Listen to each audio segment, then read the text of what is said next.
นอกจากการสนับสนุนช่องของเรานะครับผ่านการกดไลค์กดแชร์แล้วก็ Subscribe นะครับผมปัจจุบันนะครับผมช่องของเราได้เปิดช่องทางใหม่ๆนะครับผมเพื่อให้ผู้ชมนะครับผมและแฟนๆของช่องนะฮะสามารถให้การสนับสนุนช่องเล็กๆช่องนี้นะครับให้ได้ไปต่ออย่างต่อเนื่องนะครับและมั่นคงนะครับผมด้วยระบบสมาชิกนะครับผมที่ช่องเราเพิ่งเปิดขึ้นมานะฮะซึ่งทุกคนสามารถที่จะกดสมัครนะครับผมสมาชิกนะครับผมที่ปุ่มจอยนะครับผมหรือปุ่มสมัครสมาชิกนะครับผมที่มุมขวาล่างใต้คลิปนะครับผมหรือมุมขวาบนในหน้าต่างของช่องนะครับผมเพียงเดือนละ50 บาทเท่านั้นนะครับผมโดยมีสิทธิพิเศษมากมายไม่ว่าจะเป็นตราประทับแสดงระดับหลังชื่อนะครับผมเป็นรูปเรือชิปเปอร์ที่ออกมาแบบอย่างสวยงามนะครับผมพร้อมกับอีโมจินะครับเป็นรุ่นพี่แฮมชิปเปอร์นะครับผมสุดน่ารักนะครับซึ่งใช้ในการพูดคุยนะครับผมในช่องคอมเมนต์พร้อมสิทธิพิเศษต่างๆมากมายที่กำลังจะตามมาในอนาคตนะครับผมอีกอย่างหนึ่งคือทั้งการชมคลิปแบบ Exclusive นะครับก่อนใครนะครับผมหรือโอกาสที่จะได้ทำกิจกรรมต่างๆร่วมกันในอนาคตนะครับผมก็สำหรับสมาชิกเท่านั้นนะครับผมที่เก็บสิทธิ์นี้เอาไว้ให้กับทุกๆท่านนะครับแต่หากระบบสมาชิกยังไม่หนำใจนะครับผมเรายังมีช่องทางอื่นให้สนับสนุนกันนะครับผมไม่ว่าจะเป็นระบบซุปเปอร์แตงนะครับผมซึ่งหากผู้ชมเนี่ยเจอสัญลักษณ์นะครับรูปหัวใจนะครับผมที่มีดอลลาร์ไซน์นะครับผมหรือสัญลักษณ์รูปเงินดอลลาร์อยู่เนี่ยข้างใต้คลิปใดคลิปหนึ่งเนี่ยสามารถที่จะคลิกนะครับผมเพื่อโดเนทนะครับผมแทนคำขอบคุณนะฮะเพื่อเป็นการสนับสนุนช่องได้นะครับหรือจะเป็นการโดเนทนะครับผ่านบัญชีธนาคารนะครับผมซึ่งได้ใส่รายละเอียดเอาไว้แล้วนะครับข้างใต้คลิปนี้นะครับผมเอาไว้ที่คำบรรยายใต้คลิปนอกจากนั้นนะครับผมเรายังได้เปิด Line Open Chat นะครับซึ่งชื่อว่า ATS Channel Family นะครับผมก็เลยขอเชิญชาวช่องทุกคนนะครับผมเข้าร่วมห้องแชทได้โดยไม่มีค่าใช้จ่ายใดทั้งสิ้นนะครับผมเอาไว้พูดคุยแลกเปลี่ยนข่าวสารกันนะครับผมในครอบครัวของเราและผมได้จัดทำสติกเกอร์ลายรุ่น Lovely พี่แฮมนะครับชิปเปอร์นะครับเอาไว้เป็นสติกเกอร์ที่ใช้พูดคุยกันด้วยนะครับจะได้ใช้คุยกันในกลุ่มก็น่ารักดีนะครับผมหรือจะเอาไปใช้คุยกับเพื่อนๆส่วนตัวก็ได้นะครับไม่ติดอะไรเลยนะครับผมตั้งใจทำออกมามากๆนะฮะเพียงชุดละ35 บาทเท่านั้นนะครับผมใช้ได้ตลอดชีพนะครับผมก็หวังว่าทั้งหมดนี้นะครับผมจะเป็นเรื่องราวดีๆที่จะเกิดขึ้นกับช่องของเราและชาวช่องของเราทุกคนนะครับผมเพื่อมุ่งหน้าต่อไปสู่ปี 2023 ปีนี้และก้าวต่อไปด้วยกันอย่างมั่นคงนะครับผมอย่าลืมสนับสนุนกันนะครับขอบคุณครับ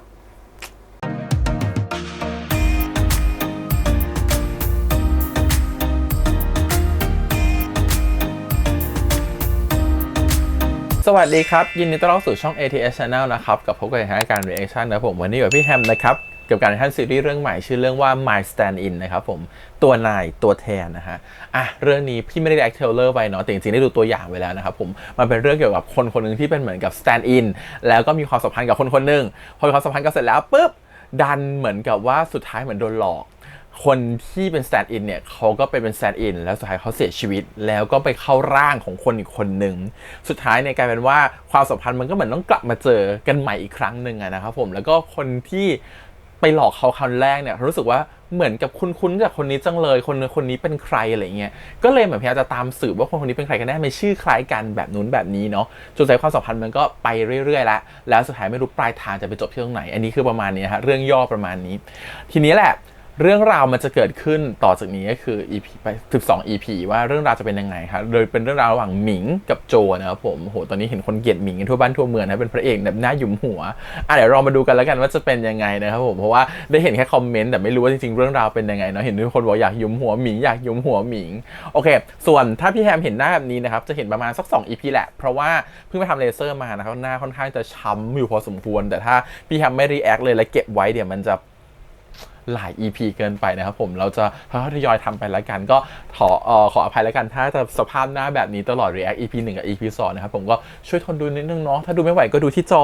Reaction แล้วกันนะครับผมส่วนถ้าใครแบบว่าไม่โอเคก็ลองไปดูช่องอื่นก่อนแล้วเดี๋ยวตอนที่หน้าโอเคแล้วค่อยกลับมาดูใหม่ก็ได้อะไรอย่างเงี้ยแล้วกันทีนี้ Reaction นะครับเรื่องนี้อาจจะ React ได้ไม่เต็มเรื่องมากนะครับอาจจะแบบว่าหายไปสัก 20-30% ก็อาจจะต้องเป็นเงื่อนไขของทาง iQIYI นะครับผมก็ขอโทษด้วยแล้วกันนะครับเพราะจะมีบางช่วงบางตอนหายไปเนาะส่วนใหญ่อาจจะเป็นตอนนี้แหละพวกอาจจะเป็นฉากเลิฟซีนก็ได้เพราะว่าฉากเลิฟซีนปกติถ้าเก็บไว้ใน YouTube เนี่ยอาจจะโดน YouTube แบบให้ป้ายเหลืองป้ายแดงได้ซึ่งอาจจะมีผลต่อการปิดช่องได้เพราะฉะนั้นก็อาจจะเอาฉากพวกนี้ออกไปเยอะหน่อยนะครับผมเพื่อจะแบบว่าให้อยู่ในขอบเขตของเวลาตามเงื่อนไขด้วยแล้วก็เป็นการ protect เรื่องของเกี่ยวกับอนาจารหรือ18 บวกที่ทาง YouTube เขาตั้งล็อกเอาไว้ด้วยนะครับผมประมาณนี้โอเค ประมาณนี้นะครับผมกับการ reaction ที่จะเกิดขึ้นต่อจากนี้ก็คือ My Stand In ตัวนายตัวแทนนะครับผมอันนี้เป็นเวอร์ชันอันคัดนะครับผมแล้วก็ทุกคนสามารถติดตามได้นะครับผมเรื่องนี้เป็นออริจินอลของทางไอชีอีสามารถจะชมได้นะครับผมที่ทางไอชีอีเลยนะครับทุก EP ตลอดหลังจากนี้ไปนะครับผม12 EP นะครับผมทุกคืนวันศุกร์โอเคครับไปติดตามกันดีกว่ากับ My Stand In ตัวนายตัวแทน EP ที่1ครับขอบคุณนะครับผมทางไอชีอีที่อนุญาตทำ reaction ได้นะครับไปดูเลยเรื่องนี้เป็นนิยายชื่อดังนะครับผมของที่เมืองจีนด้วยเนาะฮัลโหลพี่โจอยู่นะฮัลโหลฮัลโหลมิงฮัลโหล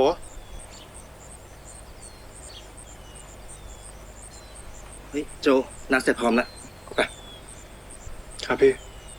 อันนี้เป็นสารที่เขาตกหน้าผาตายปะในตัวอย่างCamera rolling และงานนี้กำลังจะเปลี่ยนชีวิตของผมไปตลอดกาล Free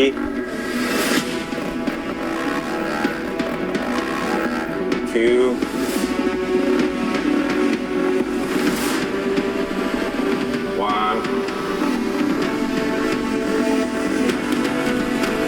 1 Action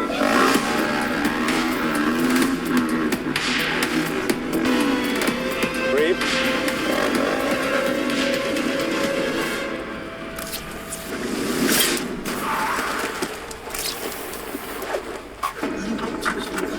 Check this out Check this out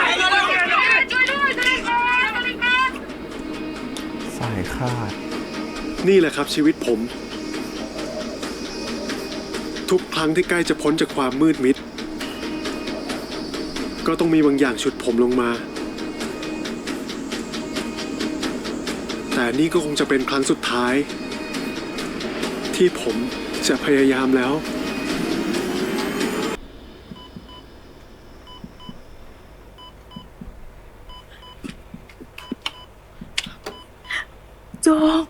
โจฟื้นแล้วเหรอลูกคุณพยาบาลคะรบกวนตามหมอให้หน่อยค่ะ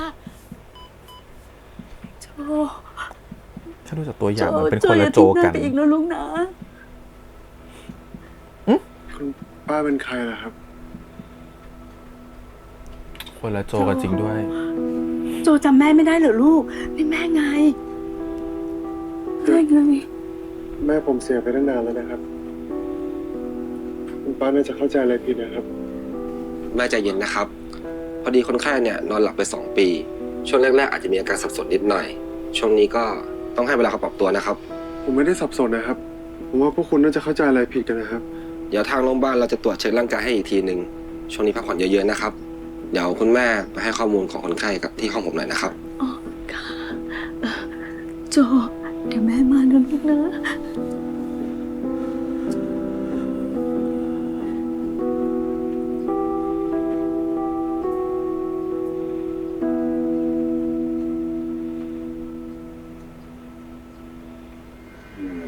น้องคนนี้มาเล่น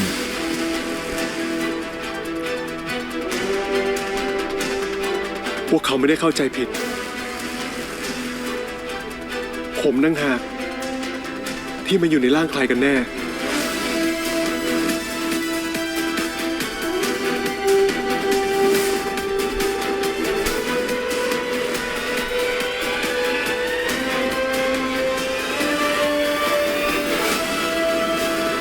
เปิดได้ดีนะ My Stand In ตัวนายตัวแทน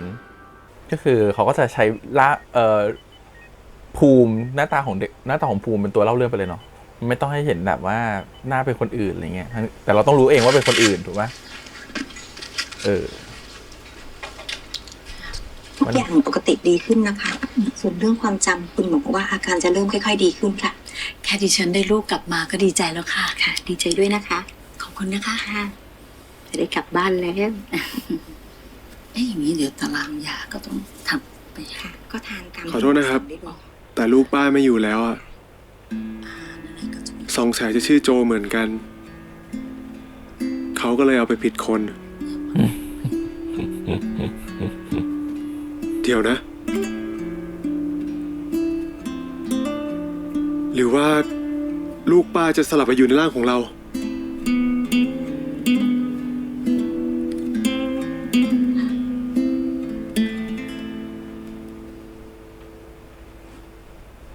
เฮ้ยฟื้นแล้วจริงด้วยเอง ตอนแรกที่พยาบาลบอกผมนะ ผมคิดว่าเขาอำซะอีกครับ ฟื้นแล้ว ไออ่อนเนอะอย่าหยุดวางแก้วอย่าวางขวดอย่าวางขวดต่อเนี่ย นี่พี่วูดคุณพ่อเขารักษาอยู่เตียงโน้นไงลูก ไอ้ชื่อโจใช่ไหมเราบังเอิญมากเลย แต่ก่อนพี่ก็มีน้องที่สนิทกันชื่อโจเหมือนกัน เขาน่าจะโตกว่าเองหน่อยนะแต่ไม่ต้องห่วงเราอะหล่อกว่าเขาเยอะ แล้วตอนนี้เขาเป็นไงบ้างครับ อ๋อมันมีอุบัติเหตุเกิดขึ้นอะโจมันตกหน้าผาหายไป2 ปีได้แล้ว ยังไม่เจอร่างเลยครับทุกวันนี้ เราอะดีกว่ามันต้องเยอะ กลับมาได้เนี่ยไม่เองแล้วนี่โจเขาต้องอยู่อีกกี่วัน ก็คุณหมอบอกว่าเดี๋ยวขอเช็คอีกทีนึงนะคะ 2 ปีก็คือตัวเองก็หลับไป2 ปีเหมือนกันเนาะ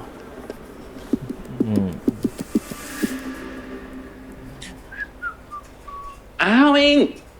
จะกลับกันแล้วเหรอครับเนี่ย ค่ะ ผมไปส่งไหมครับ อุ๊ยไม่เป็นไรค่ะเกรงใจ ไม่ต้องเกรงใจหรอกไม่เอง ผมนี่แหละต้องเกรงใจไม่เอง ไม่เองช่วยดูแลคุณพ่อให้ผมตั้งนานน่ะให้ผมไปส่งนะรถจอดอยู่ข้างหลังนี่เองไม่ต้องคิดมากเลย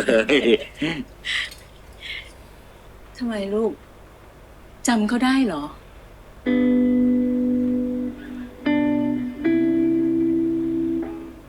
ไม่น่ามั้งครับไม่เองคือถึงโจเขาจะเดินแบบมาหลายปีแล้วอะแต่คนเนี้ยเขาเพิ่งเข้าวงการมาได้สักครึ่งปีเอง ดีแล้วที่ไม่ไปเจอ ใช่ คุณนุชทำงานในวงการนี่คุณนุชรู้จักเขาเหรอคะ ใช่ครับ รู้จักเขาดีกว่าใครเลยครับ ไปกันนะครับ มาไม่เองเกาะไว้เดี๋ยวตกค่อยๆเดิน สองปีที่แล้วยังไม่ดังหรอ เพิ่งมาดังแค่ครึ่งปีอย่างนี้หรอ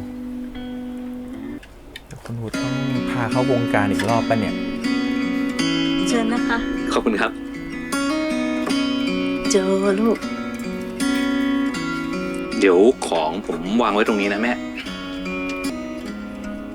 โจ ครับ แล้วก็เรื่องงานอ่ะ คือพี่อ่ะเปิดบริษัททำหนังอยู่ ไว้เราหายดีแล้วอ่ะ ถ้าอยากหาอะไรทำดูเนี่ย โทรมานะ ขอบคุณนะครับพี่วุฒิ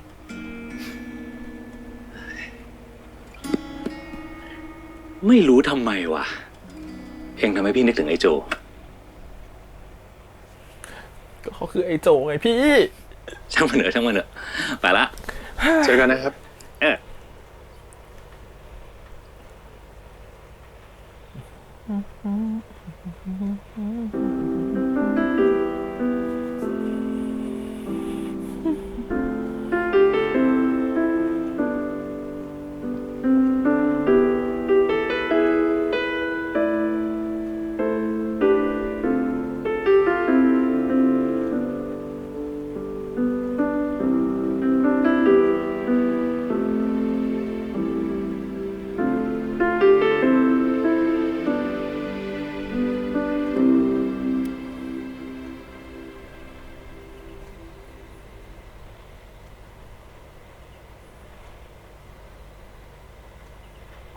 คนตกเหวหายไปทั้งคนน่ะทำไมไม่มีใครพูดถึงเลย ข้าวต้มร้อนๆมาแล้วลูก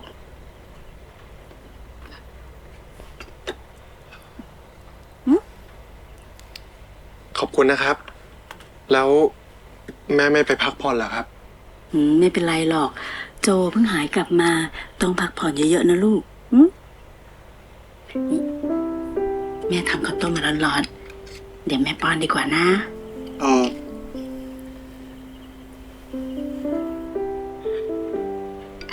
ค่อยๆกินนะลูกนะจะร้อนอร่อยไหมลูก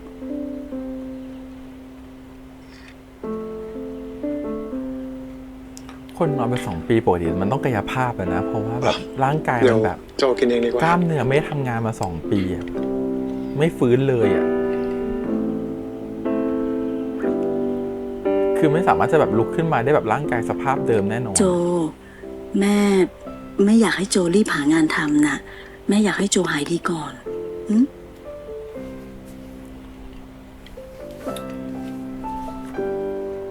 แม่ครับ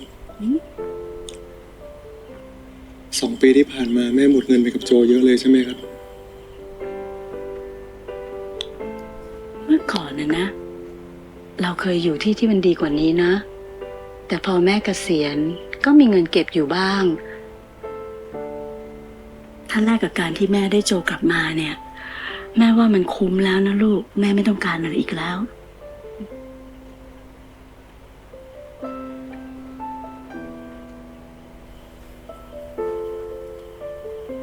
ขอบคุณนะครับแม่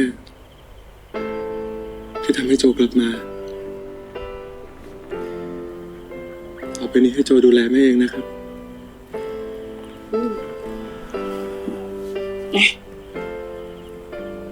ลูกรักของแม่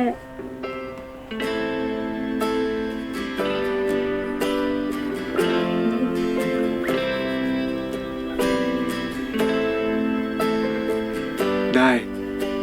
ผมจะเป็นตัวแทนให้เขาเอง คำว่า stand in ใช้กับเหตุการณ์นี้นี่เองเนาะเป็นเหมือนอวตาร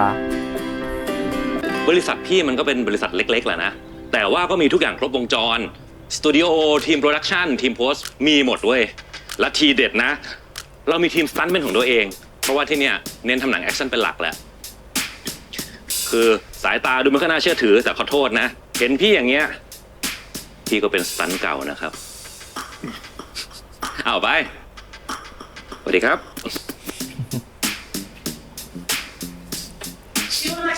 สวัสดีครับเอาโจมา นั่งก่อน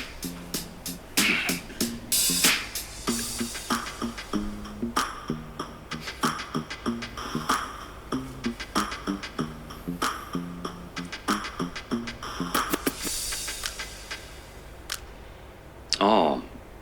จำน้องที่ชื่อโจที่พี่เคยเล่าให้ฟังได้ปะน้องเขาเคยเป็นสตันท์อยู่ที่เนี่ย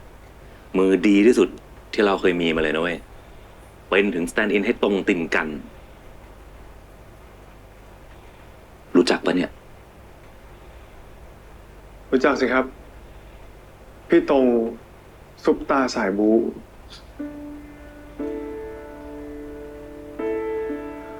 พี่วุฒิครับ พี่วุฒิพอจะมีงานเบื้องหลังให้ผมทำบ้างไหมครับ พวกทีมพร็อพหรือว่าทีมไฟอะไรก็ได้ครับ เดี๋ยวนะ แม่อิงเขาบอกพี่ว่า เอ็งอยากเป็นดาราไม่ใช่เหรอ ก็ตอนนี้ผมรู้สึกว่างานเบื้องหลังมันน่าจะมั่นคงกว่าครับ แล้วก็มีโอกาสก็เลยอยากลองทำดูเลยครับ ก็ตามใจ ทีมพร็อพขาดคนพอดีเลย เดี๋ยวพี่พาไป ขอบคุณครับ ไม่เป็นไร พี่วุฒิพี่ปัดเขาตามมาหาพี่อยู่ครับ พี่ปัดชิบหายแล้ว พี่มีประชุมบอร์ดว่ะ ลืม ยิม เดี๋ยวพาน้องมาส่งทีมพร็อพหน่อย บอกพี่โจว่าพี่ฝากมา ได้ครับ ฝากด้วยนะ ใส่ไฟก็พี่วุฒิให้เอาเด็กมาฝากกับพี่ ดีเลยกำลังขาดคนนะเฮ้ย ไอ้น้องเอ็งชื่ออะไรวะ ชื่อโจครับพี่ ชื่อซ้ำกูอีกแล้ว แต่ก่อนก็มีน้องสตันคนหนึ่งก็ชื่อเนี้ย กูเลยต้องหนีมาเปลี่ยนเป็นโจโจ้เนี่ย นี่แล้วเอ็งเคยทำที่ไหนมาบ้างวะ คือเมื่อก่อนผมเคยเป็นนายแบบมาครับ ชิบหายนะพี่วุฒิเล่นกูแล้วแผนกกูแผนกอาร์ตไม่ใช่แอคอาร์ตเอาในแบบมาทำอะไรวะ ส่งอะไรมาให้กูเนี่ยลองดูไหวก็ไหว ปืนสั้น2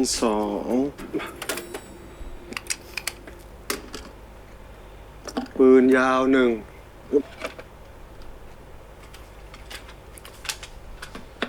รู้หมดหนังแอคชั่น Q18 ครบครับพี่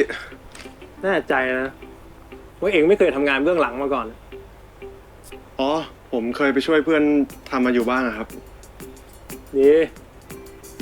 วันนี้พอก่อนแดกข้าวกันกูหิวแล้วนี่เมียกูทำฟู้ดซัพพอร์ตมาให้ด้วยนะเว้ย เฮ้ยพี่โจผมโคตรคิดถึงขนมจีนน้ำเงี้ยวตีน อุ๊ย ไก่ฝีมือของเมียพี่เลยอะ อุ๊ย มึงเคยกินเหรอ มึงเพิ่งมานะ อ๋อ ยังไม่เคยกินหรอกครับพี่ แค่ได้ยินเขาพูดกันมาว่าเมียพี่ทำอร่อยครับ พี่โจโจ้งานเข้าแล้วพี่ วันนี้ไม่ได้กลับบ้านแน่เลยพี่ อะไรวะ ก็งานโฆษณาคุณชายหมิงกันสิพี่ เขาจะเลื่อนมาถ่ายวันนี้ให้ได้เลยอ่ะ พี่วุฒิอย่างเดือด วันนี้เลยเหรอ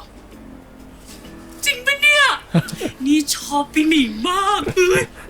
แต่งหน้าก่อน เอาเฮ้ย เป็นไรวะ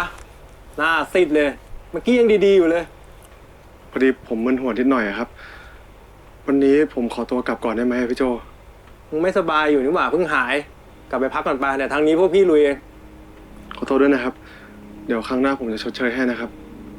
ไปพักผ่อนปะ เจอหมิงที่ลิฟต์แน่นอน ทรงนี้กดลิฟต์แบบนี้ แต่ฉันเห็นคนมากดข้างล่างแล้วคนหนึ่งเธอหนีเขาไม่ได้หรอกฉันว่า ชอบการตัดอย่างนี้จังเลยอะเธอมันทรานซิชันได้เลิศ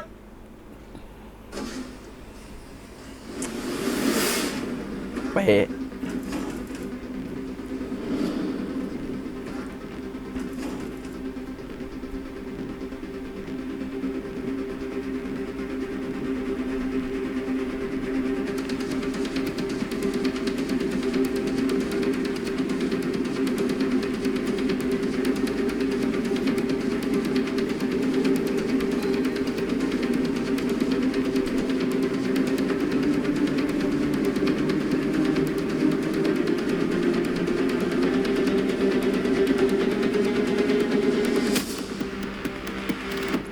เลิศอ่ะ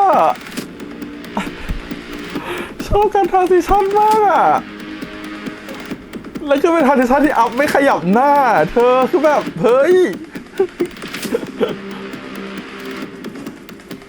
เลิศว่ะ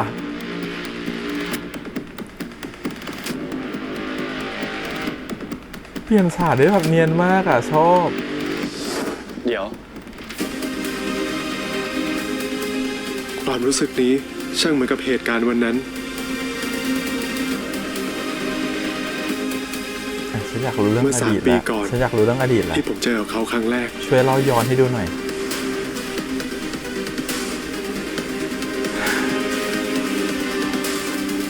สอง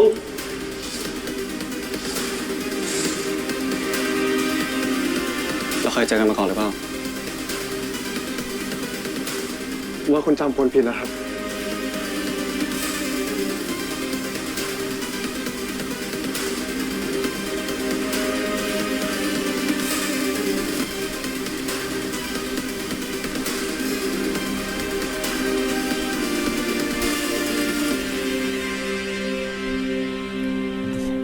3 ปีก่อน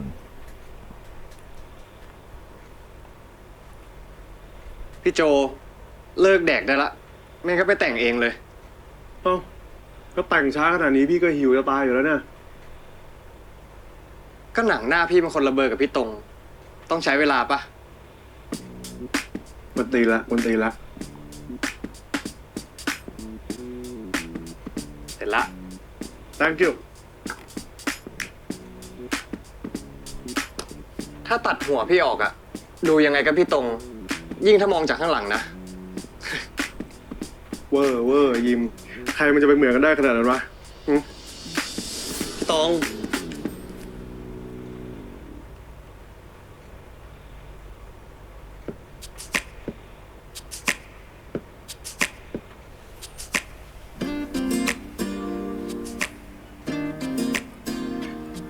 กูเป็นใคร ผมเป็นสแตนด์อินของพี่ตรงเขาอะครับ แล้วพี่ตรงอยู่ไหน พี่ตรงน่าจะยังไม่มาครับ แล้วคุณมีธุระอะไรด่วนหรือเปล่าครับ เปล่า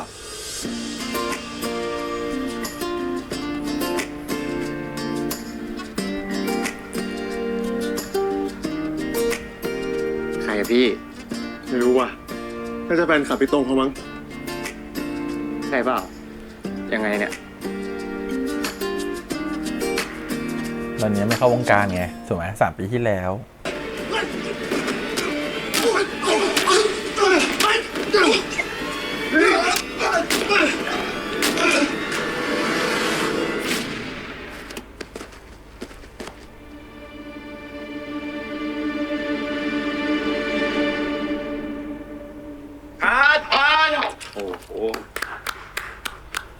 ยังไงเร็ว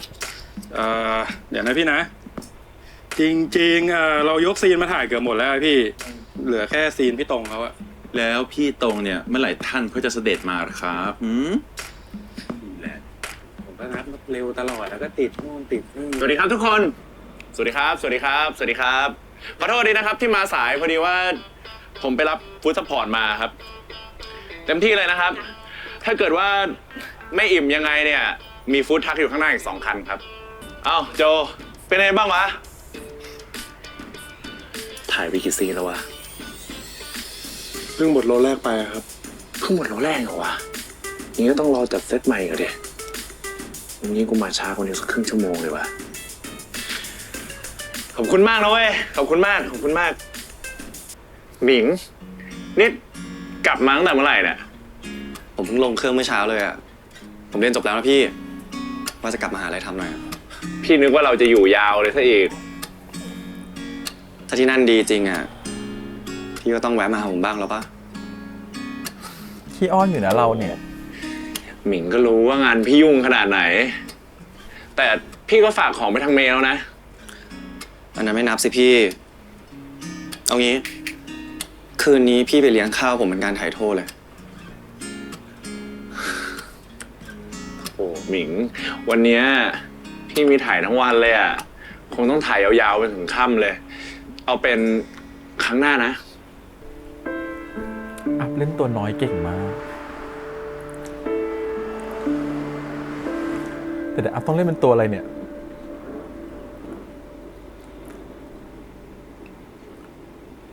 มันเป็นหมิงโจหรือโจหมิง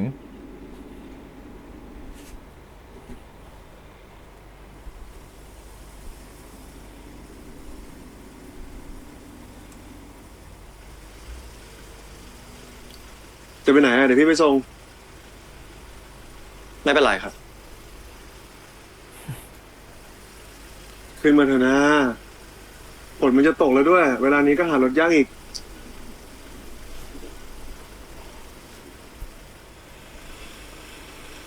ผมจะไปหาพี่อ่ะ พี่ไปส่งผมแถวรถไฟฟ้าก็ได้ ขึ้นมาสิ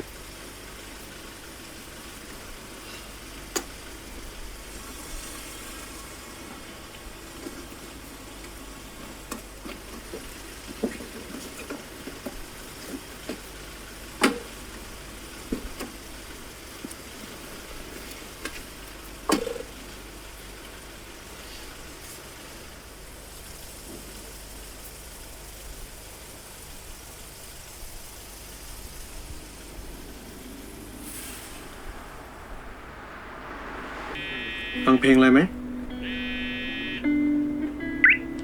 ฮัลโหล อยู่ไหนเนี่ย แท็กซี่เหรอ ครับ ว่าจะแวะไปหาเจ้หน่อยอ่ะ แวะมาหาพี่ก่อนสิ นี่พี่เตรียมปาร์ตี้ต้อนรับหนุ่มนักเรียนนอกเลยนะ เอ้า พี่ไม่ได้เลิกดึกเหรอวันนี้ นี่พี่หลอกผมเหรอ แหม เราเนี่ยยังเซอร์ไพรส์พี่ได้เลย ทำไมพี่จะเซอร์ไพรส์เราบ้างไม่ได้ นี่โชคดีนะ พี่เมย์เขาไปเช็คกับโค้ชเราไว้แล้ว ก็เลยเตรียมจัดปาร์ตี้ไว้ให้ตั้งแต่เช้าแล้วนะ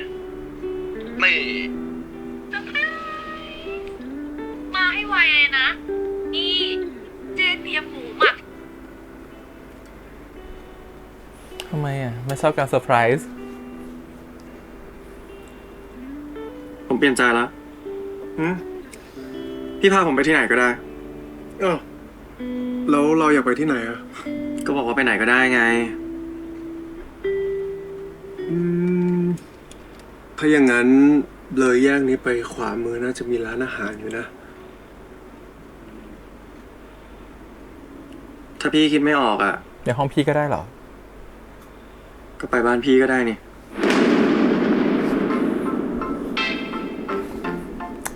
หมิงมันไล่ไม่เบานะหมิง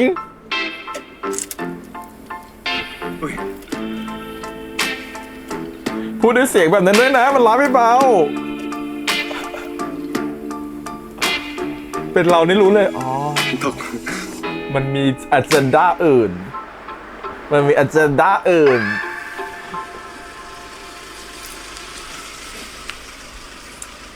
ร้าย มันร้ายจริงๆ พูดเดินเสียงเบาๆ บ้านพี่อยู่ข้างบนดาดฟ้าตึกเนี้ย ไปบ้านพี่ เราแน่ใจ ก็ได้ ว่าจะขึ้นไปอ่ะ ทำไมอ่ะ พี่ไม่อยากเหรอ อยากอะไร อยากอะไร มันดูออกง่ายขนาดนั้นเหรอกูอยาก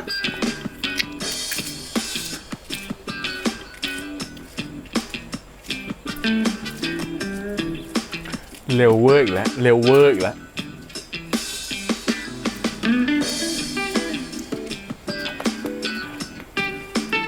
อะไรที่มันเร็วๆแบบเนี้ยตอนท้ายมันต้องดราม่าแน่นอน เดินระวังหน่อยนะพอดีบ้านพี่มันค่อนข้างมืดอ่ะ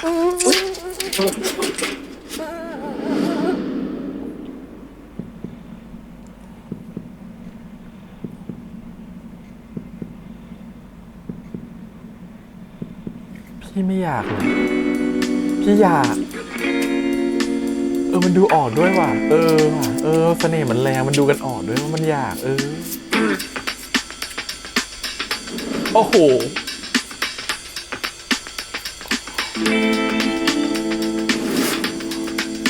มันก็คงอยากแหละเพราะว่าที่ปัดน้ำฝนมันขยับสักขนาดนั้นถูกปะ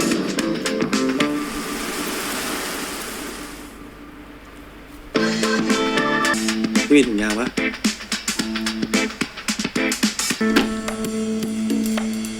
เอาอยู่นะ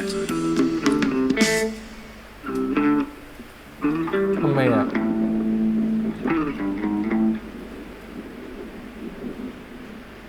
นี่นายเป็นลุกเหรอ เอารถไฟชน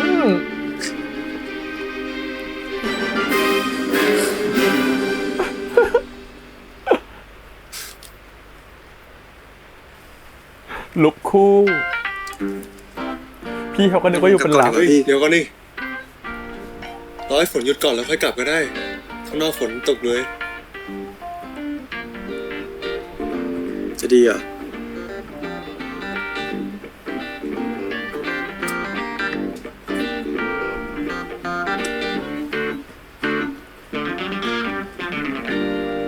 หรือพี่เขาจะยอมเป็นรับให้ อันนี้ก็ต้องรู้ก่อน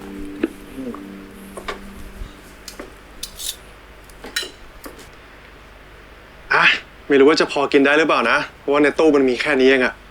ยังไม่ได้กินอะไรเลยนี่ ไม่อยากกินอ่ะ มาม่าต้มยำ อ๋อเดี๋ยวก่อนแป๊บนึงนี่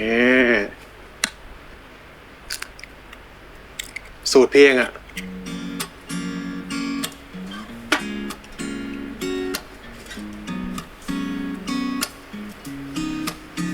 โอ้หิวเลย โอ้ยค่อยๆกิน แต่ก็ติดคอหรอก อร่อยนะ พี่ว่าเราหิวมากกว่า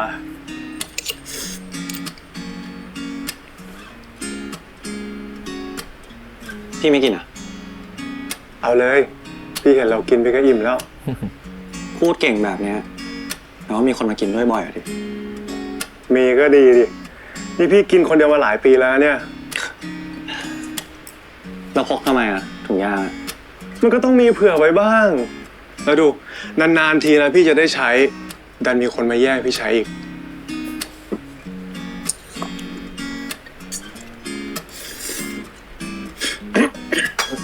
ค่อยๆตามมา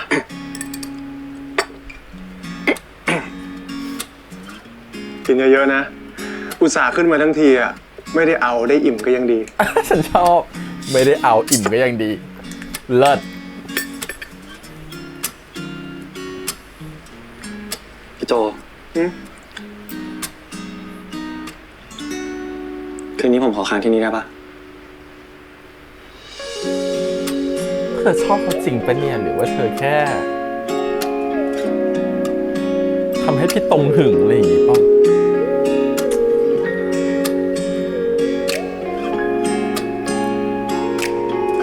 หรือพี่โจจะเทิร์นรับจ้ะ นอนได้ไหมอ่ะ หมอนพี่มันแข็งเลยนะ พี่นั่นแหละสลับที่กันก็ได้นะ โหยไม่ต้องหรอก เรานอนข้างบนไปเถอะ อย่างเราอะดูก็รู้แล้วไม่เคยนอนพื้นเลยใช่ไหมล่ะ อืม อนด้วยกันสิ ไม่เป็นไรหรอกนอนไปเลยพี่นอนได้ เร็วๆเดี๋ยวจะให้ผมลงไปนอนด้วย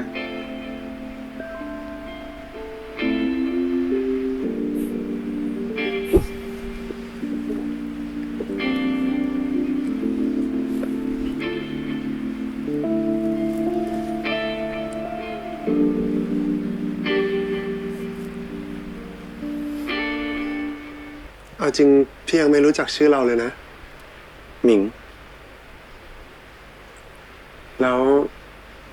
ตื่นมาพี่จะยังเจอหมิงอยู่ไหมอะ ปกติผมก็ไม่ได้ใจร้ายกับคู่นอนแบบนั้นนะ แต่เราก็ไม่ใช่คู่นอนกันนะ นั่นสิ เอาจริงพี่ก็ไม่ได้ซีเรียสกับเรื่องโพลนะหมิง เอาเลยเว้ย เอาเลยเว้ แต่ ย ว่า พี่แค่ยังไม่เคยลอง เปิดช่องให้อีกแต่ว่าเธอชอบเขามาก เธอชอบเขาหรอ นี่ก็แปลว่า ผมเกือบจะได้เป็นคนแรกของพี่แล้ว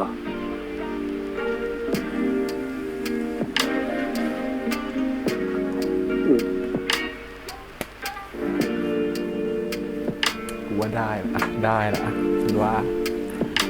ไม่พ้นคืนนี้แหละถุงยางได้ใช้ พี่เก็บสิ่งไว้ให้คนที่พี่จริงจังเถอะอย่ามาเสียให้กับคนอย่างผมเลย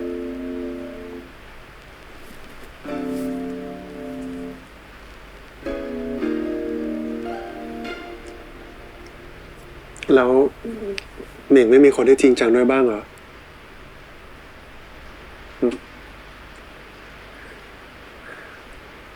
แต่ว่าดูจากหมิงแล้วอะพี่ว่าน่าจะมีคนเข้ามาจีบหมิงเยอะเลยนะ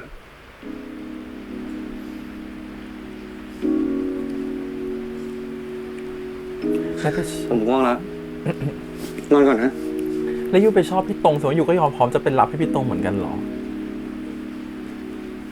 ดูยูก็ไม่ได้จะเป็นลุคพี่ตรงได้อยู่นะโอ้ปวดหัว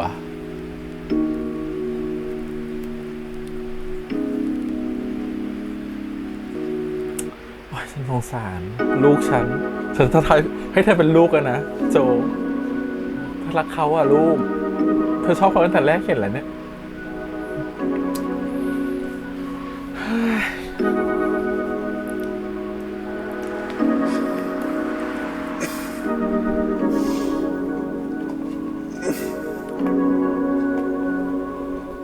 ใครบอกไม่ใจร้าย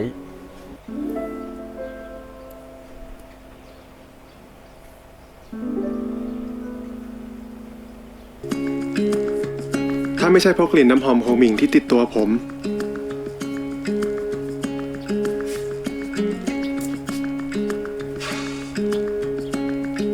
ผมก็คิดว่าเรื่องทั้งหมด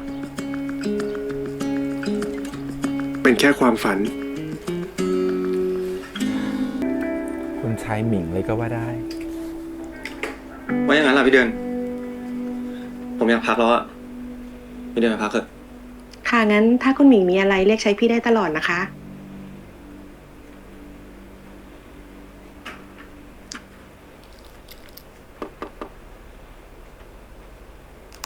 ผมบอกว่าอยากพักแล้วไง พี่สาวแน่เลยแต่ว่าโอ้ยเขานอนที่นี่เลยเหรอเมื่อคืน ตรง กลับมาแล้วเหรอเจ้าตัวแสบ ครับ เมื่อคืนเนี่ย หายไปไหนมา รู้ไหมว่าพี่เมย์เป็นห่วงนะ อ๋อ เมื่อคืนไปเจอเพื่อนเก่ามาครับ คือไม่ได้เจอกันนานมันก็เลย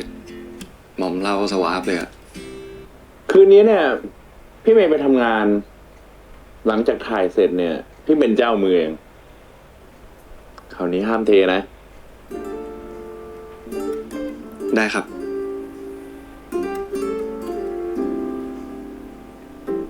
กับพี่ตรงเธอก็เป็นแบบ เธอก็ได้อยู่หรอก เธอก็เทิร์นรับได้ เอาไป เถอะ ครับพี่โจ เป็นไรวะโจ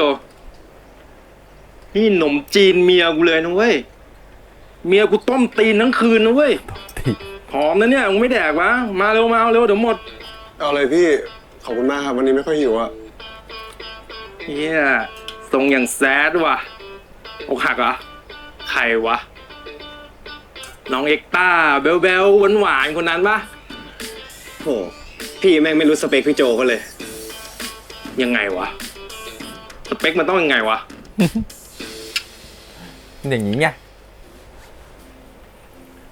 หวานๆแบ๊วๆแต่ไม่ใช่เอ็กต้า 4 ปีนี่ก็ผ่านไปไวเหมือนกันเนาะ พี่ยังจำวันที่ไปส่งเราที่สนามบินได้อยู่เลย ตอนนั้นนะ เมย์ร้องไห้อย่างกับเราจะไปออกรบนะ แล้วพี่ตรงอะเป็นไงบ้าง พี่เหรอ ก็ดีนะ แต่ก็ยังว่าแหละ งานวงการเนี้ยมันเอาแน่เอานอนไม่ได้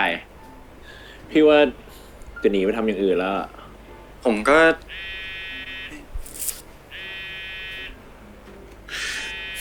ตายยากจริงๆเลย พอพูดถึงก็โทรมาเลย ฮัลโหล เนี่ย กินข้าวกับหมิงอยู่เนี่ย เมย์รู้สึกไม่ค่อยสบายอ่ะ จริงเหรอ แล้วได้กินยาหรือยังอ่ะ กินแล้วค่ะ แต่ยังไม่ค่อยดีขึ้นเลยอ่ะ ถ้าเกิดว่าอาการไม่ดีขึ้นโทรมาบอกได้เลยนะ โอเค ได้ครับ งั้นพี่ตรงกลับเถอะครับ ผมอิ่มแล้ว จะดีเหรอ กลับไปดูแลพี่เมย์เถอะครับ ไม่เป็นไรเดี๋ยวผมกลับเองได้ งั้น เดี๋ยวครั้งหน้าเนี่ย พี่จะมาเลี้ยงข้าวใหม่นะ ข้างหน้าอีกละ แล้วก็จะชวนเมย์มาด้วย จะได้ครบทีม ดีไหม ได้สิครับ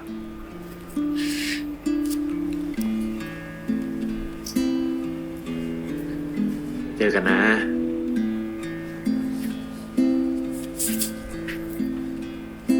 พี่เมย์นี่เป็นพี่สาวแท้ๆหรือเป็นอะไร เธอแอบชอบแฟนพี่ตัวเองอย่างนี้หรอ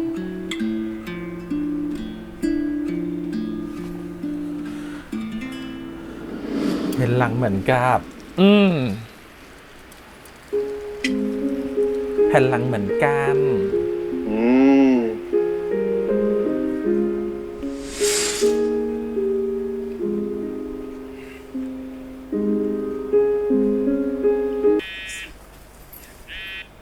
ฮัลโหลครับ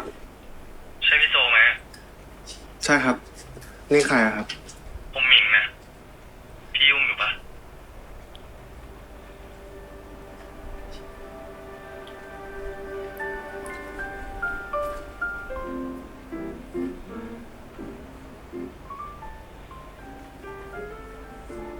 โทษทีนะหมิง รอนานเปล่า แล้วนี่หมิงไปเอาเบอร์พี่มาจากไหนอะ ไม่บอก หมิง นี่เมาเหรอ เปล่านี่พี่อยากกินอะไรพี่สั่งเลยนะ โห แค่นี้ก็กินไม่หมดแล้วแล้วนี่ห้องมันไม่ใหญ่ไปหน่อยเหรอหมิง พี่ว่ามันใหญ่ไปเยอะมากเลยนะ พูดมากนะต่อให้สั่งก็สั่งดิ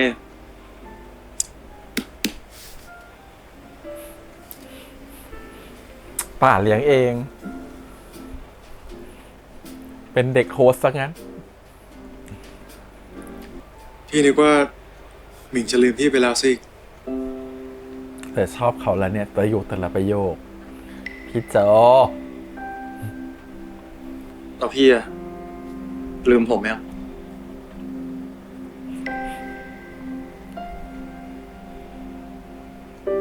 หมิงคิดว่าไงอะ ดูจากหน้าพี่แล้วเนี่ย พี่ลืมผมไม่ได้ใช่ปะ หลงตัวเองสุดอีหมีนาร์ซิสซิซึมมาก ไม่ทราบว่ารับเลยดีครับ อ๋อ สักครู่นะครับ พอดีเพิ่งเคยมานะครับ เลยไม่รู้ว่าจะสั่งอะไร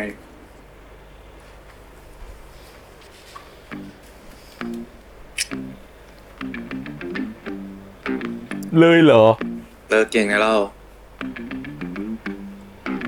ฟองอะไรอ่ะ เอาเครื่องดื่มมาเสิร์ฟดิ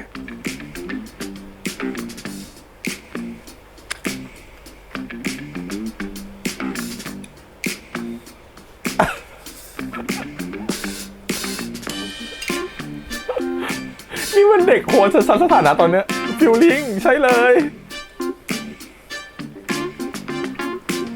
เลือกได้ยังอ่ะ ชอบซะด้วยอ่ะ ชอบสถานะนี้ด้วยซะด้วยอ่ะ ค่อยๆสิเจอดีๆหมิง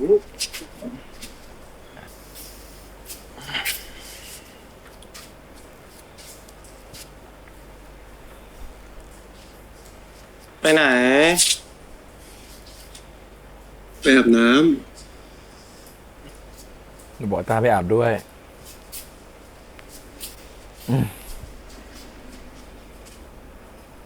ห้องใหญ่มากอะ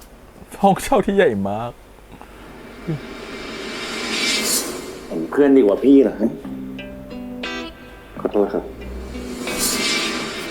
งั้นพี่ไปก่อนนะ ตายแล้วอ่ะ ตัวตายตัวแทนมากเลยอ่ะ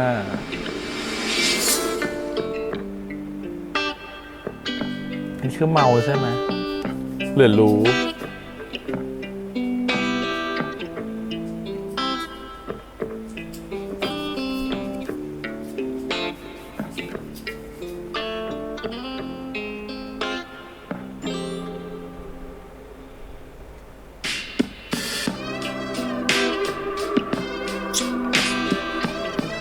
ตายตายตายตายตายตายตาย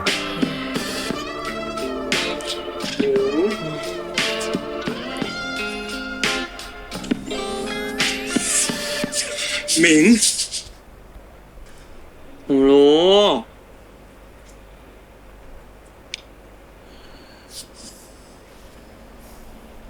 ทำไมพี่ไม่ต้องซิงด้วยวะ ถ้าคนแรกของพี่เป็นหมิงนะพี่ก็ไม่ติดนะ เธอชอบเขาไง เธอชอบเขาโอ๊ยสงสารลูกรอไปเลย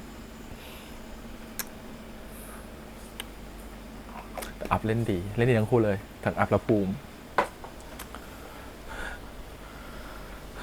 เฮ้ย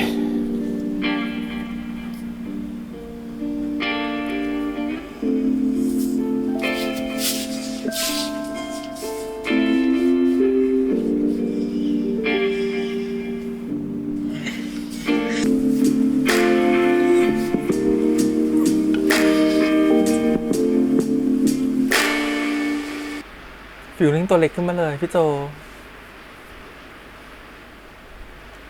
ตัวเล็กขึ้นมาเลย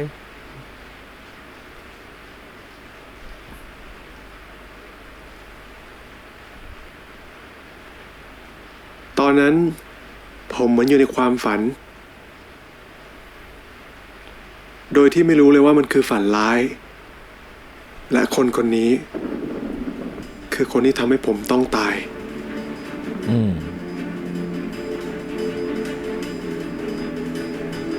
โอเคนะครับผมเปิด EP แรกมาได้ดีเลยนะ ดีเลยนะครับผมรู้สึกว่าเขาแบบมีการเล่าเรื่องที่แบบเข้าใจ แต่ถ้าสมมติคิดแค่ถ้าไม่ดูเทรลเลอร์มาก่อนน่ะจะมีความแบบไม่ค่อยเก็ตนิดนึงเราว่านิดนึงนะแต่ถ้าสมมติดูเทรลเลอร์มาแล้วเราว่าจะเข้าใจเนื้อเรื่องเลยแหละว่าเพราะเทรลเลอร์มันบอกกันหมดแล้วเนาะเพราะฉะนั้นถ้าใครหาว่าพี่สปอยหรือบอกเรื่องราวก่อนไม่ใช่นะครับผมพี่เอามาจากเทรลเลอร์เนาะเพราะฉะนั้นน่ะถ้าใครอยากดูว่าเรื่องราวมันพอจะเป็นยังไงลองย้อนดูเทรลเลอร์ก่อนดูตัวอย่างก่อนนะครับว่าเป็นยังไงนะฮะซึ่งตัวอย่างเนี่ยพอเห็นภาพแล้วว่ามันเกิดอะไรขึ้นบ้างแล้วตัวละครเป็นยังไงบ้างทำไมตัวละครถึงอยู่ในจุดนี้เป็นอะไรมาก่อนอะไรเงี้ยเนาะแล้วตัวละครจะเจออะไรประมาณไหนต่อไปอะไรเงี้ยผมมันทำให้เห็นภาพได้ชัดเจนขึ้นนะครับที่ต้องมาพูดกันทีละตัวละครนะครับผมคราวนี้โจเนี่ยสิ่งที่มันเกิดขึ้นคือโจเขาตายแล้วเขาก็เข้ามาอยู่ในร่างของโจอีกคนหนึ่งซึ่งโจคนนี้เป็นนายแบบนะครับผมซึ่งโจคนนี้ก็หลับไป2 ปีเหมือนกันวันที่ตกหน้าผากับวันที่โจคนนี้เกิดอุบัติเหตุน่าจะเป็นวันเดียวกันมันก็เลยเหมือนเกิดการสลับร่างกันตั้งแต่ตอนนั้นแล้วก็ร่างของโจคนที่เขาเกิดอุบัติเหตุเนี่ยก็เข้าไปอยู่ในร่างของโจที่ตกหน้าผาแล้วก็ตายไปแล้วเนาะส่วนตัวเขาอยู่ในร่างนี้แล้วก็หลับไป2 ปีเลยเพิ่งจะมาฟื้นนะครับผมซึ่งการมาฟื้นเนี่ยมันก็เหมือนกับจังหวะที่ตกหน้าผาปุ๊บแล้วมาฟื้นเนาะเหมือนอารมณ์ว่าตกหน้าผาปุ๊บแล้วมาฟื้นในอนาคตงั้นเป็นไปได้ว่าจริงๆแล้วเนี่ยก็อาจจะไม่ใช่การสลับร่างกันนะตอนนั้นก็ได้แต่เป็นการที่ตกหน้าผาเสร็จแล้วตัวเองมาอยู่ในอนาคตคล้ายๆกับพวกคล้ายๆแบบเกี่ยวกับเรื่องเวลาอารมณ์ว่าอยู่ดีก็สลับร่างกันแต่ไปอยู่ในอนาคตแทนหรือว่าสลับความฝันกันอยู่ในคนละช่วงเวลาแทนอะไรเป็นแบบนั้นนะฮะซึ่งอันนี้ก็เป็นคล้ายๆกันคือโจในร่างที่เป็นสตันท์แมนเนี่ยก็คือมาอยู่ร่างของโจที่เป็นในแบบเนี่ยในอนาคตพอตื่นมาปุ๊บ สิ่งที่มันมีเออร์เรอร์นิดหน่อยคือความรู้สึกแบบโอ้โหมันตื่นขึ้นมาเนาะคนนอนไป2 ปีมันต้องมีความร่างกายกล้ามเนื้อปวกเปียกบ้างแหละมันต้องกายภาพเยอะทำนู่นทำนี่แต่นี่คือแบบตื่นมาแล้วทำงานได้เลยเดินออกมาได้เลยแบบแข็งแรงเลยรู้สึกว่าไอ้ตรงนี้ก็แบบไม่ค่อยมีความสมเหตุสมผลเท่าไหร่ในตรงนี้นิดนึงที่เหลือก็โอเคหมดนะครับทีนี้พออยู่ตรงล่างนี้ปุ๊บก็เขาก็เล่าในเรื่องของ3 ปี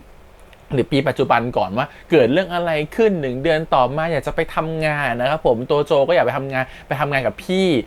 ที่เขารู้จักกันซึ่งจริงๆเขาเป็นพี่ที่เคยให้เขาทำงานมาก่อนเจ้าของบริษัทที่เขาเคยทำงานด้วยกันนะฮะแล้วก็ดันมาเกิดผูกสัมพันธ์กันใหม่มาเจอสัมพันธ์กันใหม่แล้วก็ดันมาเหมือนกับพ่อเขาก็มาป่วยอยู่โรงพยาบาลเดียวกับเราอีกอะไรเงี้ยมันก็เลยทำให้เรื่องมันดูเชื่อมกันหมดเลยพอตัวโจได้ไปทำงานอีกครั้งหนึ่งก็ไปทำแผนกพร็อพซึ่งก็จัดปืนเลยได้ดีเพราะว่ารู้เรื่องปืนมาก่อนนะทุกคนก็แปลกใจว่าทำไมคนนี้มันดูคุ้นเคยจังเลยมันเหมือนเป็นโจที่ทุกคนรู้จักมาก่อนมันไม่ใช่โจที่คนใหม่มันไม่ใช่โจคนแปลกหน้าที่ใครๆก็ไม่เคยรู้จักมันเป็นฟีลลิ่งแบบนั้นแต่สุดท้ายเรื่องก็พามาให้เราเห็นว่าพอเจอได้ยินชื่อว่าคุณหมิงจะมาถ่ายงานวันนี้โจก็อยากจะขอกลับบ้านเลยนะไม่อยากจะเจอคุณหมิงนะคะเพื่อมันก็ทำให้เราตอกย้ำชัดๆว่าจริงๆแล้วโจมีเรื่องอะไรกับคุณหมิงมาก่อนหรือเปล่าก่อนที่เราจะเล่าย้อนกลับไปนะฮะซึ่งทำให้เห็นว่าช่วง2 ปีที่โจไม่อยู่หรือโจหายไปเนี่ย2 ปีที่ผ่านมาเนี่ยหมิงยังไม่ดังนะฮะหมิงเพิ่งมาดังแค่ไม่ถึงปีที่ผ่านมานี่เองแสดงว่าก่อนแล้วเนี่ยหมิงไม่ได้ดังซึ่งถ้าดูจากเรื่องตัวอย่างแล้วก็เรื่องย่อแล้วเนี่ยเราจะเห็นว่าจริงๆแล้วเนี่ยหมิงเป็นแค่คนรวยคนหนึ่งที่อาจจะมาชอบพี่ตงนะฮะเมื่อ3 ปีที่แล้วหลังจากก่อนเกิดเหตุการณ์เนาะว่าเขาชอบพี่ตงมาก่อนพี่ตงคือเล่นโดยเมฆจิรกิจชอบในแบบที่เรารู้สึกว่าความสัมพันธ์ที่เป็นไปไม่ได้ด้วยซ้ำอะไรเงี้ยแต่เหมือนกับเขาท่านจะชอบโดยที่ความรู้สึกมันมีความรู้สึกดีๆให้ชอบคนนี้เลยแต่พี่ตงเนี่ยอาจจะชอบต้องขอก่อนว่าเมย์กับหมิงเนี่ยน่าจะเป็นพี่น้องกันหรือเปล่าเพราะชื่อมาม่าเหมือนกันอาจจะเป็นพี่น้องแท้ๆกันแล้วเพื่อนว่าตงอาจจะเป็นแฟนกับพี่เมย์แล้วเหมือนตัวเองแอบชอบแฟนของพี่สาวตัวเองหรือเปล่าประมาณนี้ทำให้ตัวของหมิงเองรู้สึกแบบฉันชอบคนนี้แต่มันเอื้อมไม่ถึงมันไปต่อไม่ได้มาเลยพยายามจะทำเป็นน้องน้อยน้องตัวเล็กของพี่คนนี้ซึ่งเรารู้สึกว่าถ้าเขาคบกับพี่ตงหรือว่าเป็นแฟนกับพี่ตงเนี่ยในหมิงก็อาจจะยอมด้วยความที่หมิงเขาเปิดตัวเขาเป็นเกย์เนาะแต่ความที่ถ้าหมิงชอบพี่ตงเขาอาจจะแบบเป็นโพสิชันของการที่เขาเป็นรับก็ได้นะฮะเพราะเรื่องนี้มีการคุยกันเรื่องโพสิชันด้วยเพราะว่าวันที่เขากลับมาเมื่อ3 ปีที่แล้วเขากลับมาจากต่างประเทศเพื่อจะมาเซอร์ไพรส์พี่ตงในกองถ่ายเนี่ยดันไปกอดคนผิดไปกอดโจซึ่งโจเนี่ยเป็นสแตนด์อินของพี่ตงเนาะในหนังแอคชั่นซึ่งพอเป็นแบบนั้นปุ๊บเนี่ยเพื่อนว่าการกอดครั้งนั้นนะทำให้โจตกหลุมรักหรือรักแรกพบกับตัวหมิงไปโดยไม่รู้ตัวเพราะว่าโจเขาชอบแบบสเปคแบบนี้หน้าแบบนี้หน้าขาวตีขาวใสแบบนี้หรือแบบนี้อยู่แล้วนะจนแบบยิมที่เป็นคนแต่งหน้าเนี่ยก็แซวว่าพี่คนนี้ยังไงนะมันเป็นสเปคพี่หรือเปล่าบลาบลาบลาซึ่งพอเป็นแบบนั้นปุ๊บเนี่ยเขาก็โจก็แอบชอบนิดนึงแล้วแหละแต่หมิงเนี่ยเขาบอกผิดคนเนาะก็ไม่ได้อยากจะยุ่งกับคนนี้นะก็ไปยุ่งกับพี่ตงดีกว่าแต่พอพี่ตงมาทำให้เขาเสียเซลล์เสียใจเลยก็ไม่ยอมมาเซอร์ไพรส์เขาหรือไม่ยอมฉลองที่เขากลับมาด้วยก็เลยนอยเตรียมจะกลับบ้านแล้วเผอิญว่าโจขับรถมาจากลานจอดรถแล้วก็เห็นหมิงกำลังยืนรอรถอยู่แล้วรถไม่มาสักทีแล้วฝนก็กำลังจะตกก็เลยชวนกันขึ้นรถไปนะฮะชวนขึ้นรถก็ถามถ่ายนู่นนี่นั่นไปอะไรเงี้ยจนสุดท้ายพี่ตงโทรมาเนาะก็แบบว่าจริงๆฉันเตรียมเซอร์ไพรส์ไว้นู่นนี่นั่นกับพี่เมย์แต่พอเห็นพี่เมย์ตอนแรกเราเข้าใจว่าถ้าเป็นเซอร์ไพรส์กับพี่เมย์ถ้าเรารู้นะว่าตรงเราเป็นคนที่เราชอบแล้วเซอร์ไพรส์เราคงจะรีบไปแล้วเนาะแต่นี่กลายเป็นว่าหมิงไม่ยอมไปเพราะอะไรเพราะทำให้เราวิเคราะห์ได้ง่ายขึ้นไปอีกเพราะว่าแสดงว่าตรงกับเมย์เป็นแฟนกันพอถ้าเป็นพี่ตรงคนเดียวมาโทรหาแล้วบอกว่าไปกินข้าวกันเถอะหมิงอาจจะไปทันทีนะครับแต่พอเป็นตรงแล้วเห็นเมย์ด้วยหมิงคงจะแบบไม่เอามีพี่เมย์อยู่ด้วยฉันจะไปกิน2 คนฉันแบบไม่อยากไปกินกับพี่เมย์อะไรอย่างเงี้ยอาจจะเป็นฟีลลิ่งแบบนั้นก็ได้นะฉันแบบเห็นหน้าแล้วแบบรำคาญหงุดหงิดก็เลยกดวางสายเลยแล้วก็ดันพูดประโยชน์นึงที่เป็นประโยชน์ทีเด็ดว่าไปที่ไหนก็ได้พี่พาผมไปหน่อยแล้วพี่เขาแบบไม่รู้จะไปที่ไหนดีแล้วก็เลยงั้นไปห้องพี่ก็ได้คือประโยชน์นี้มันประโยชน์ที่อันล็อกนะฮะการที่พูดไปห้องพี่ก็ได้เนี่ยในวันแรกของคนที่รู้จักกันเนี่ยมันไม่ธรรมดาแล้วมันรู้ทันทีว่าอีกฝั่งหนึ่งก็จะอย่างโจก็รับสารก็รู้ทันทีว่ามันเป็นการนำไปสู่การมีอะไรต่อไปซึ่งมันก็เรียกการมีเซ็กซ์นั่นเองนะฮะซึ่งมันเป็นประโยคแบบอย่างเงี้ยแต่คือมันชัดเจนมากๆยิ่งคุณไปพูดกับใครแบบนี้แล้วเขาแบบตอบรับสนองคุณและพาคุณไปบ้านด้วยนะก็แสดงว่าเข้าใจกันทั้งคู่ว่าต้องการจะไปมีอะไรถูกปะพอไปถึงปุ๊บทำเป็นนั่นเป็นนี่ปั๊บโมเมนต์พาไปหกล้มหน่อยกระแทก ตัวชนกันปุ๊บก็จูบเลยแล้วก็ไหลยาวเลยนะเกิดจะมีเซ็กพอจะมีเซ็กกันเสร็จแล้วปั๊บเนี่ยถึงมารู้ว่าเป็นรุกทั้งคู่พอเป็นรุกทั้งคู่เนี่ยก็เลยเป็นว่าโอเคงั้นไปต่อไม่ได้แล้วปกติเป็นเรื่องของ LGBT นะคะผมพี่ก็เคยเจอเคสแบบนี้เหมือนกันที่บางคนเนี่ยส่วนใหญ่เขาจะได้ทั้งคู่รับก็ได้รุกก็ได้บางคนเขาได้อย่างเดียวเลยนะครับผมเพราะฉะนั้นเนี่ยพอมันเจอคนที่โพสิชันเดียวกันแล้วมันค่อนข้างจะไปต่อยากถามว่ามีแฟนที่คนที่เป็นโพสิชันเดียวกันไหมมีนะครับผมก็ไปต่อในโพสิชันแบบนี้มีเพื่อนที่เป็นรุกเป็นแฟนกันก็คบกันเหมือนกับแบบไม่ได้มีเซ็กส์กันอะไรเงี้ยคบกันมาคล้ายๆกึ่งโอเพนนิดนึงแต่ก็ยังคบกันอยู่แบบในมุมของความเป็นพาร์ทเนอร์บางคนมันรับเหมือนกันก็คบกันไปเหมือนเป็นพาร์ทเนอร์นะฮะเพราะฉะนั้นพอเรื่องเซ็กก็มีผลเหมือนกันในความสัมพันธ์เหมือนพอมันโพสิชันเดียวกันมันก็เลยเหมือนไปต่อไม่ได้แล้วถ้าคนนึงเป็นลุคชัดเจนเลยนะแบบถ้าแบบหมิงอย่างเงี้ยเป็นลุคชัดเจนแล้วอย่างแบบว่าตัวของโจก็เป็นลุคชัดเจนอย่างเงี้ยก็จะไปต่อไม่ได้ในเรื่องเซ็กส์สุดแล้วมันก็เลยเกิดประโยชน์ที่บอกว่าโอเคถึงไม่ได้เอาก็อิ่มแทนแล้วกันก็เลยทำข้าวทำเคิร์ลให้กินนะครับผมส่วนตัวหมิงเขาก็ได้กินไปแต่เขาก็ยังจดจำแผ่นหลังของโจได้อยู่เช่นกันโจก็แอบชอบคนนี้อยู่จึงขนาดพูดออกมาว่าถ้าสมมุติว่าจริงๆพี่ไม่ติดเรื่องโพนะแต่แค่มันก็เป็นคนแรกของเราอะไรเงี้ยมันเป็นครั้งแรกพี่ก็เหมือนจะเสียเวอร์จินนิดนึงอะไรเงี้ยก็มันอาจจะไม่พร้อมที่จะมีครั้งแรกกับหมิงก็ได้เงี้ยหมิงก็จะโอเคไม่ต้องคิดมากแล้วเพราะว่าถ้ามีครั้งแรกกับยูแล้วเป็นครั้งแรกด้วยหมิงก็ไม่อยากให้ยูเสียครั้งแรกกับคนแบบหมิงเหมือนกันเพราะฉะนั้นก็คือโจไม่ต้องเอาแล้วกันวันนี้ไม่ต้องมีเซ็กส์กันพอไม่ต้องมีเซ็กส์กันก็คือโอเคต่างคนก็ต่างนอนโจตื่นมาก็ไม่เจอหมิงแล้วชอบประโยคที่เขาบอกว่าตื่นมายังจะเจอหมิงอีกหรือเปล่าอะไรเงี้ย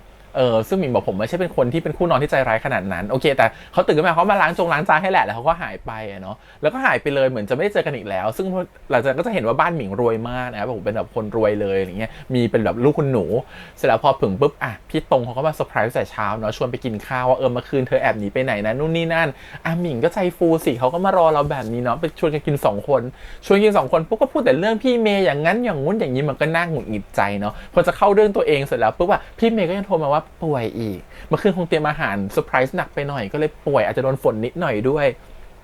ก็เลยอ้อนให้พี่ตรงไปดูมันก็เลยหงุดหงิดดิคนที่เราชอบมากินข้าวอยู่ดีก็โดนพี่สาวเราหรือพี่เมย์เนี่ยลากไปฉันก็เลยแบบไม่โอเคละโทรหาโจไปได้เบอร์ไปตอนไหนไม่รู้นะครับไม่รู้ได้เบอร์จากใครไม่รู้แต่โทรหาได้โทรหาเสร็จแล้วอาจจะหรือเมื่อคืนเขาอาจจะแค่กดคอเข้ามือถือเขาหรือเปล่าก็ไม่แน่ใจแต่โอเคถือว่าได้เบอร์มาแล้วโทรมาเสร็จแล้วพอกดโทรปุ๊บโจเขาก็เหมือนกับใจมันชอบอยู่แล้วพอเขาเรียกไปปุ๊บเราก็ไปพอไปปุ๊บฟีลลิ่งเหมือนเป็นหนุ่มโฮสเลยจ้ะเหมือนเรียกมาดริงก์เรียกมานั่งคุยด้วยเหมือนจ้างมาชั่วโมงนึงมานั่งแบบไปกินข้าวเป็นเพื่อนอะไรเงี้ยแต่ไม่ได้เป็นแบบนั้นนะแต่ฟีลลิ่งของการคนที่คนดูอย่างเราหรือว่าฟีลลิ่งถ้าสมมติว่าเราเป็นโจเราคงจะรู้สึกแบบนั้นว่านี่เหมือนกูหนุ่มดริงก์เลยแล้วอยู่ดีก็เชฟมาถามว่ากินอะไรปั๊บแล้วอยู่ดีก็ชวนจะไปจูบเฉยเลยแล้วสั่งให้เอาอาหารมาเพิ่มแล้วสั่งให้พี่กินเลยก็ได้สั่งเลยเดี๋ยวผมเลี้ยงเองฟีลลิ่งแบบเนี้ยสุดท้ายพาไปถึงที่ห้องตัวเองนะครับผมแล้วก็ตัวของโจก็เดี๋ยวขออาบน้ำหน่อยตัวของหมิงก็แบบไม่ยอมไงพอไปเห็นแผ่นหลังของโจปุ๊บก็นึกถึงตรงก็เลยสเปรย์สปาขึ้นกันนะครับมีอะไรกันขึ้นมาอีกรอบนึงนะครับผมแต่คราวเนี้ยตัวของหมิงเขาก็เตรียมจะหยุดแล้วแหละว่าไม่มีอะไรต่อก็ได้ผมเข้าใจพี่แบบเป็นวอร์จินอยู่ผมไม่อยากจะทำนี่พี่เป็นรุกเหมือนกันแต่เผอิญแหละคนเราเวลามันชอบนะฮะมันก็เปลี่ยนโพกันได้เวลาเราชอบใครมากๆเราก็ยอมพร้อมจะเป็นรับให้เขาก็ได้เนาะสุดท้ายเนี่ยคนที่แพ้หรือคนที่ชอบก่อนมันคือโจไงฮะแล้วโจก็ชอบหมิงก่อนก็กลายเป็นว่าเขาก็เลยบอกว่าโอเคถ้าคนแรกครั้งแรกเป็นหมิงพี่ก็โอเคนะมันก็ชี้โพงให้กระลอกสิครับหมิงมันก็เลยจัดไปเลยจ้ะเรียบร้อยเลยครับผมคืนแรกการเสียเวอร์ชันครั้งแรกของน้องโจก็เรียบร้อยให้กับน้องหมิงไปเรียบร้อยนะฮะซึ่งอันนี้มันเป็นปกตินะครับบางทีเราชอบใครมากๆบางทีเราก็จะยอมเขาก็ได้นะครับบางทีปกติถ้าเป็นคนที่ลื่นไหลได้เนาะแต่คนที่แบบโอ้โหเขาเรียกว่าแบบรุกจริงๆไม่รับเลยรับจริงๆไม่รุกเลยแบบนี้อาจจะเปลี่ยนยากไม่ยอมเปลี่ยนไม่ยอมเลือกอีกทางหนึ่งอะไรอย่างนี้ก็จะค่อนข้างจะยากแต่รู้สึกว่าอย่างโจค่อนข้างจะฟลูอิดนิดนึงอาจจะฟลูอิดได้เฉพาะคนที่ชอบอะไรเงี้ยก็เลยยอมเช่นกันแล้วว่าหมิงก็น่าจะเป็นนะถ้าพี่ตรงจะมีอะไรกับเขาหมิงก็จะยอมเป็นรับให้ก็ได้อะไรเงี้ยเราก็คล้ายๆกัน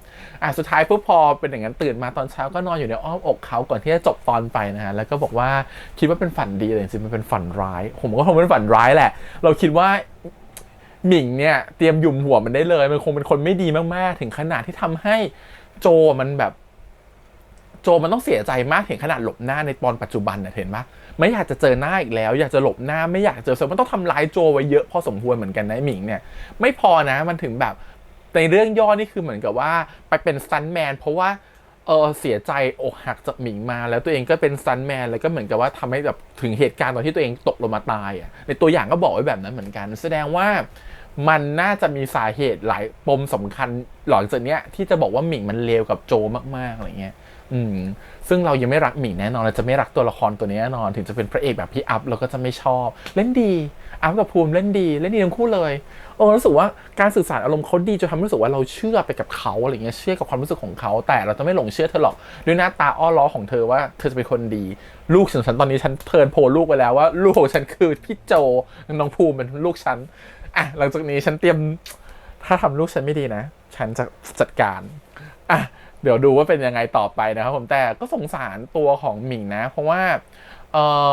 เรารู้สึกว่าเขาน่าจะมีปมอะไรบางอย่างแหละเพราะตอนที่เราเห็นปัจจุบันเนาะเขาคิดถึงโจมากเลยพอเขาเห็นโจที่เป็นอีกร่างนึงแหละแต่เขารู้สึกคุ้นเคยเขาก็แบบเดินออกมาจับมือเลยก็แบบคุณคือคนที่ผมเคยรู้จักมาก่อนเขาน่าจะเสียใจมากกับเหตุการณ์นี้แต่อยากจะรู้ว่ามันเจออะไรมากับเหตุการณ์นี้และเสียใจยังไงมันต้องกลับมาจีบกันใหม่แน่นอนมันต้องตามสืบอะไรอีกเห็นตัวอย่างเนาะ